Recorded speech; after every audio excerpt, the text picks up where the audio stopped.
Modern interior design. In the mid to late 19th century, interior design services expanded greatly, as the middle class in industrial countries grew in size and prosperity and began to desire the domestic trappings of wealth to cement their new status. Large furniture firms began to branch out into general interior design and management, offering full house furnishings in a variety of styles. This business model flourished from the mid-century to 1914, when this role was increasingly usurped by independent, often amateur, designers. This paved the way for the emergence of the professional interior design in the mid-20th century. In the 1950s and 1960s, upholsterers began to expand their business remits. They framed their business more broadly and in artistic terms and began to advertise their furnishings to the public. To meet the growing demand for contract interior work on projects such as offices, hotels, and public buildings, these businesses became much larger and more complex, employing builders, joiners, plasterers, textile designers, artists, and furniture designers, as well as engineers and technicians to fulfill the job. Firms began to publish and circulate catalogs with prints for different lavish styles to attract the attention of expanding middle classes.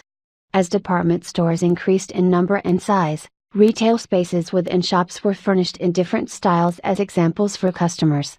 One particularly effective advertising tool was to set up model rooms at national and international exhibitions in showrooms for the public to see. Some of the pioneering firms in this regard were Waring and Gillow, James Shielbred, Minton's, and Holland & Sons. These traditional high-quality furniture-making firms began to play an important role as advisors to unsure middle-class customers on taste and style, and began taking out contracts to design and furnish the interiors of many important buildings in Britain. This type of firm emerged in America after the Civil War. The Herter Brothers, founded by two German émigré brothers, began as an upholstery warehouse and became one of the first firms of furniture makers and interior decorators.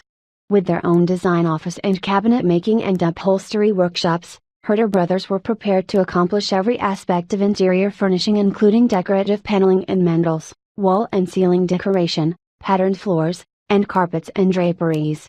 A pivotal figure in popularizing theories of interior design to the middle class was the architect Owen Jones, one of the most influential design theorists of the 19th century. Jones' first project was his most important in 1851. He was responsible for not only the decoration of Joseph Paxton's gigantic Crystal Palace for the Great Exhibition, but also for the arrangement of the exhibits within. He chose a controversial palette of red, yellow, and blue for the interior ironwork and, despite initial negative publicity in the newspapers, was eventually unveiled by Queen Victoria to much critical acclaim. His most significant publication was The Grammar of Ornament, 1856, in which Jones formulated 37 key principles of interior design and decoration. Jones was employed by some of the leading interior design firms of the day. In the 1860s he worked in collaboration with the London firm Jackson and Graham to produce furniture and other fittings for high-profile clients including art collector Alfred Morrison and the Khedive of Egypt, Ismail Pasha.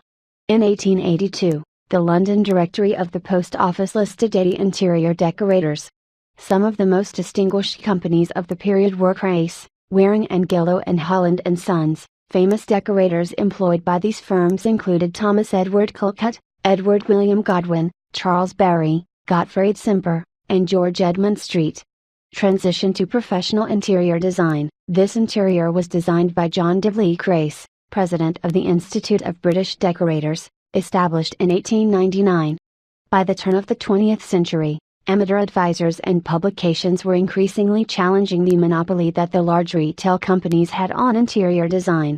English feminist author Mary Hawes wrote a series of widely read essays in the 1880s in which she derided the eagerness with which aspiring middle-class people furnished their houses according to the rigid models offered to them by the retailers. She advocated the individual adoption of a particular style, tailor-made to the individual needs and preferences of the customer. One of my strongest convictions, and one of the first canons of good taste, is that our houses, like the fish's shell and the bird's nest, ought to represent our individual taste and habits. The move towards decoration as a separate artistic profession unrelated to the manufacturers and retailers, received an impetus with the 1899 formation of the Institute of British Decorators, With John Dibley Crace as its president, it represented almost 200 decorators around the country. By 1915, the London Directory listed 127 individuals trading as interior decorators, of which 10 were women. Rhoda and Agnes Garrett were the first women to train professionally as home decorators in 1874. The importance of their work on design was regarded at the time as on a par with that of William Morris.